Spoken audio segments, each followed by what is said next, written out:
Good evening, Coalition 18. Today, October 17th, noon today, we had our second meeting with the Port Authority. Second meeting, went over some things that we addressed previously. Talked about ways to help make us as truckers day more productive. Trying to come up with strategies and went over a few scenarios on how to help us function better throughout our day, to be more effective in what it is that we do. Far as turn times, still being reported inaccurately. They understand that. That when we come through that security gate, that the time needs to start there, not ticket per se, like how it's been going. We also discuss things as far as helping us out when we're stuck on the yards, and your yard liaisons, those guys not coming around, and they'll have those discussions with those folks. We'll try to find ways to help us out to get that time down, because we all know that's a huge issue when it comes to our day and far as where we at far as productivity. We also, they also still saying that they flat out don't have enough drivers. And what we've told them over and over again, in order for you guys to get the amount of drivers you feel you need to be able to go out there and sell the world on the Port of Charleston, is you're gonna have to make a more attractive offer for these drivers. Now, we understand where we at. We understand what we're dealing with when it comes to port problems and when it comes to carrier issues. So in these discussions, we try to make sure that we keep it, port related. I know a whole lot of you guys got different issues when it come to the various carriers and whatnot. And one of the biggest problems that I'm finding, that I'm hearing over and over again, and that we said since day one back in May when we started this thing, April or May, is the lack of transparency. That's a huge problem, the lack of transparency. And what I mean by that is when you accept a run, wherever it is, when you accept that run, and we all know we should be somewhere in between 74-75% is what should be coming to the truck, to the driver itself. Before you accept that run, it's going to take every single one of you to go to your carriers and tell them this exact words: I need to see the bills. Period. You need to see the bills. You need to see what you're getting paid. Not just have them telling you, well, this run pays $600. So if you're supposed to be getting 75%, you need to see what you're supposed to be getting paid 75% of. So that's road boxes, warehouses, plants, factories, whatever you're going to. Tell them you need to see the bills, flat out.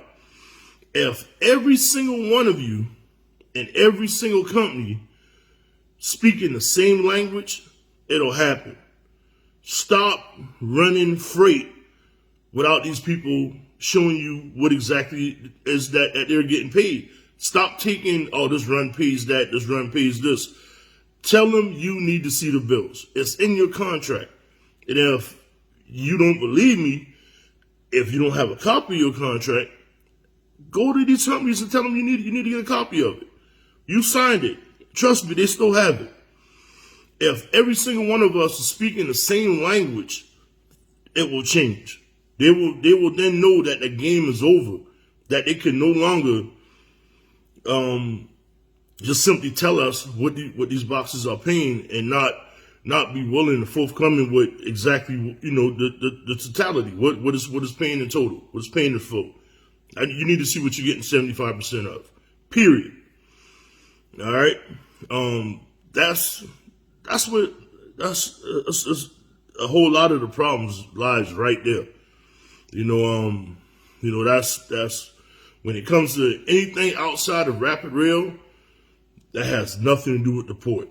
At that point, we got to find ways to maneuver and get through the ports efficiently, so we're not being tied up, we're not being slowed down, we're losing hours of service. That's a must. 1,000%. That's a must. We got to do that, and we got to do that collectively. If every single one of us is doing the same thing, speaking the same lingo, they'll turn around. And that's not just a Charleston thing. We have Truckers Movement for Justice, that we're a part of, which consists of about, I think, 12 other ports in and out, throughout America. And it's the same thing. It's just a learned behavior. It's what these carriers do to keep fattening their pockets and stealing from you. That's what it is. It's theft. It's nothing short of theft. But it's also theft brought about the lack of I just say pure ignorance of not knowing that that's your right. So it's your right as a trucker, as a business owner. And that's a word that you always have me speak on. You're not just a trucker. You're not just the owner of a truck. You're a business owner. So you have to treat your business like a business in order for you to be successful. Can't treat it as anything short of that. It's a business. So that's the lingo from here on out. Let me see the bills. If you're out running, if you're a local driver, they call you up. Well, I got this run from here to there. Yeah, I can't take that until send me the bills. Email me the bills. You know what I'm saying? And that's what you base that on. Don't take $60, $80, $100, $120 going to a warehouse when we know they're keeping the money. In order for you to get the money, you got to demand it. Stop waiting around, waiting for old Mr. Bob to one day wake up and be a good man. It just ain't in him to do that. He's playing the same game that everybody else was playing for decades. All right. When it comes to this whole shortage of trucks, shortage of truck drivers, trust and believe it's an agenda being pushed. When it comes to that stuff, the only way we can make things effective and move efficiently is through automation. That's an agenda. You see what I'm saying? That's big business doing big business things. Because in order for them to push that agenda, they're going to need funding. So just as we're in the perfect storm to get what it is that we need as business owners, they're doing the same thing. They realize that if they're going to get federal subsidies or whatever it is that the federal government willing to step in and do, they need to fulfill and push that agenda, whether it's lazy truckers, not enough manpower, can't find Americans who willing to work to do the jobs. Let's fully automate these ports. You see what I'm saying? Let's put automated trucks on the road, autonomous trucks.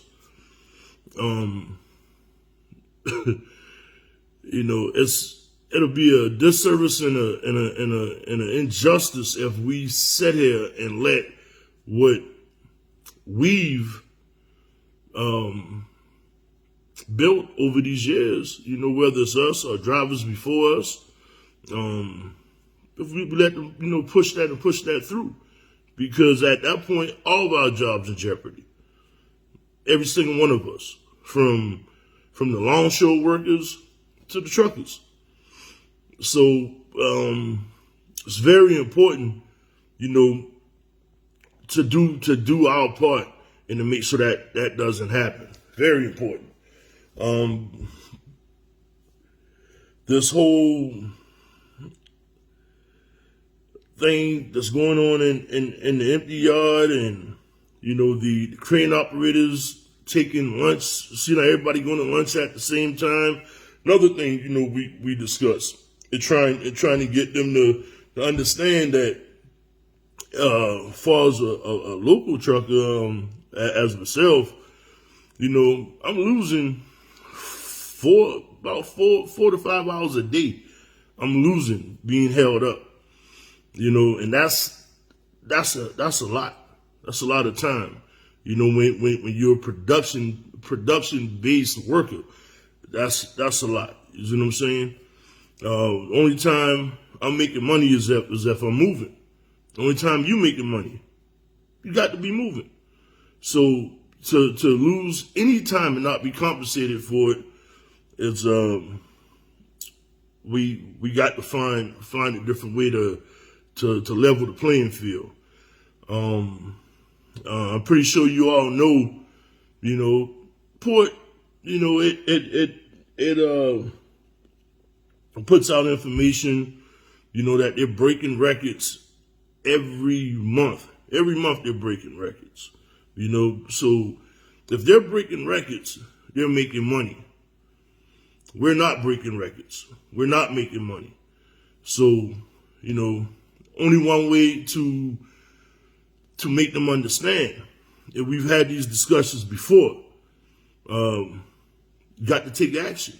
And it's simple and plain as that. You got to take action. You got to demand respect. You see what I'm saying? There ain't no more sitting back waiting on these people to understand.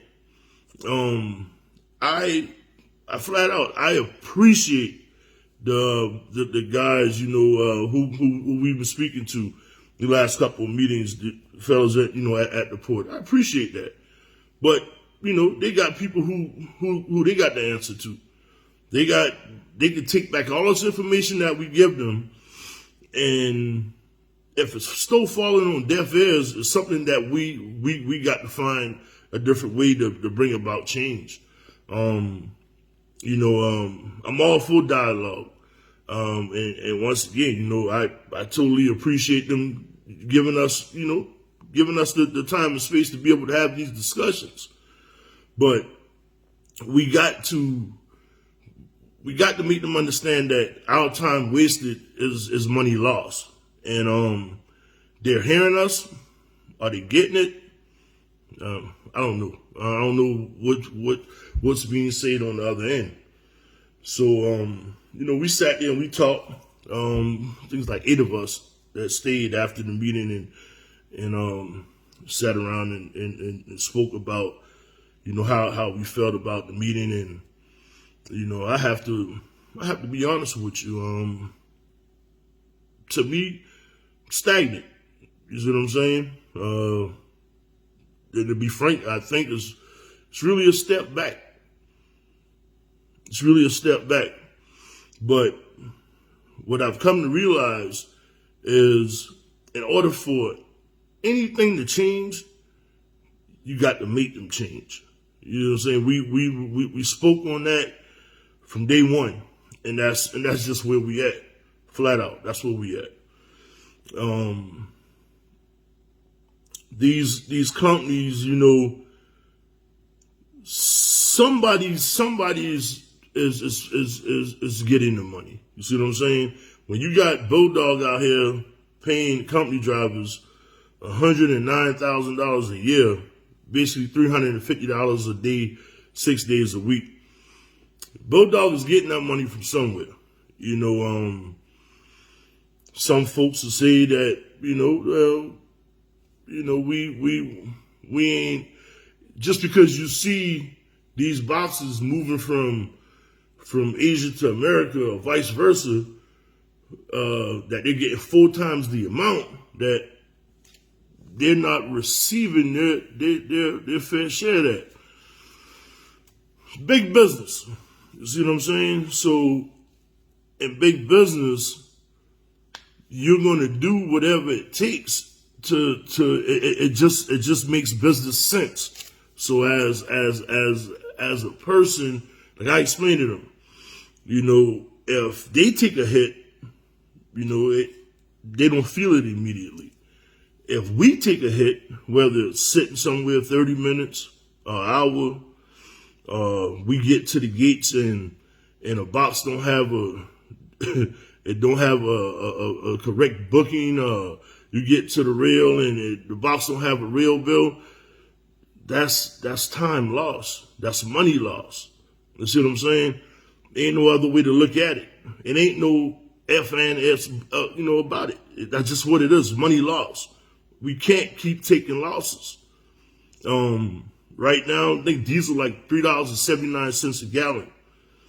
Why is everything around us changing? The cost of repairs, the cost to insure your truck, all your daily expenses are going up, but your pay hadn't.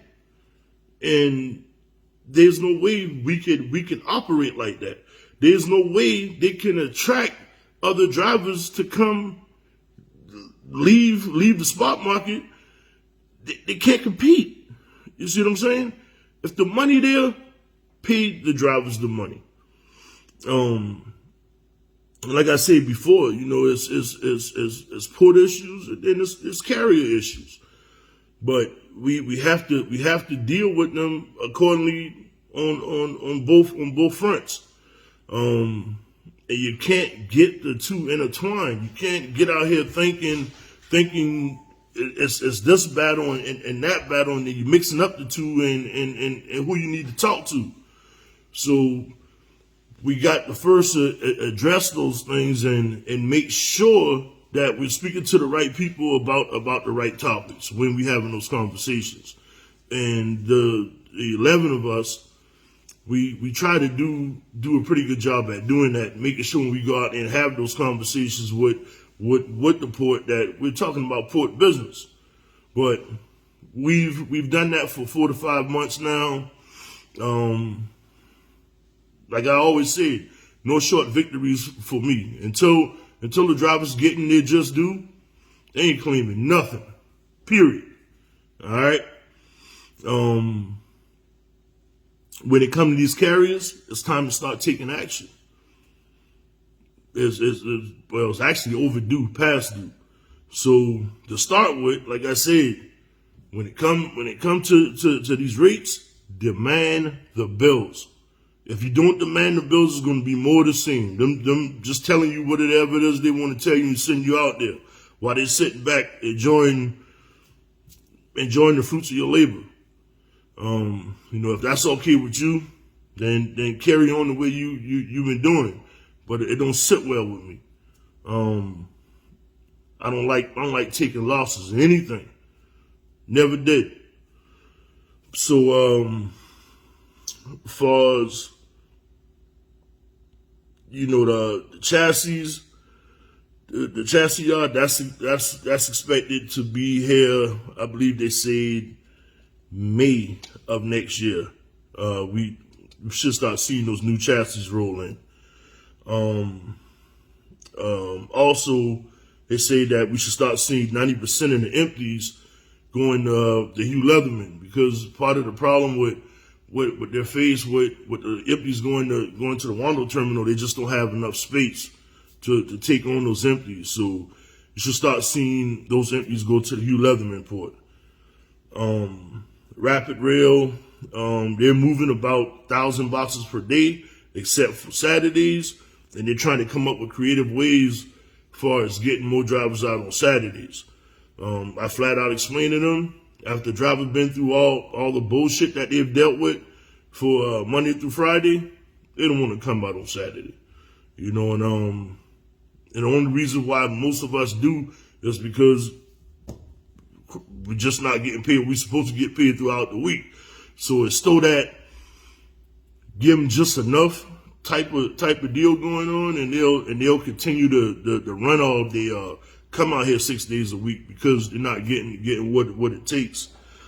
So once again, in order for that to change, we got to demand that they change it. And shit, we all know how to go about doing that. We just got to come together and figure out how to do it, when to do it, and for how long to do it.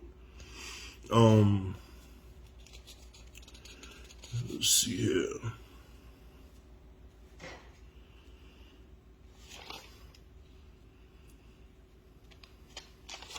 So early gate, they're supposed to be carrying that on Wednesdays and Thursdays. I think until throughout the rest of this month, you'll be seeing those early gates posted. And it has been talked about the 24-hour gates, but I don't think they're ready to make a move on that quite yet, due to the fact that they just don't have enough facilities open at those times, and I don't think the carriers really been jumping on board that whole idea as well, because as you know, it will require them to do more work as well. They'll have to find staff, adjust their schedules to, accordingly to have dispatches in place 24 hours a day. And I don't think they ready for that. But once again, that goes to show that they're comfortable, because you're not getting what you're supposed to get. You're not getting paid what you're supposed to get paid.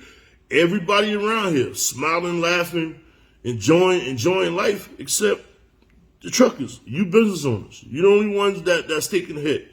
We're taking the hit. You see what I'm saying? So in order to change that, we got to change. All right. Once again, meeting is on the 23rd at Westcott Park.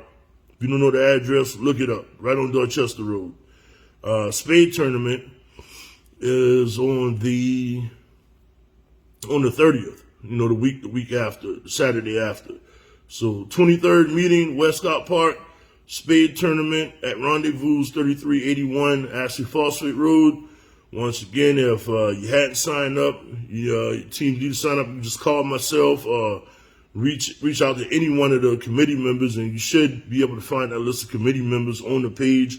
And I'll make sure that we get that list posted again, so it'll be further up the timeline, so you don't have to look as far. But once again, in order for this thing to come full circle, we need full participation from you guys. When we call action plans, we need you to take action. Stop sitting back, sitting on your thumbs, waiting for things to change and hoping the few that willing to put their necks on the line go out there and make it happen for you, instead of all of us making it happen together. All right? Peace and solidarity. Ride safe.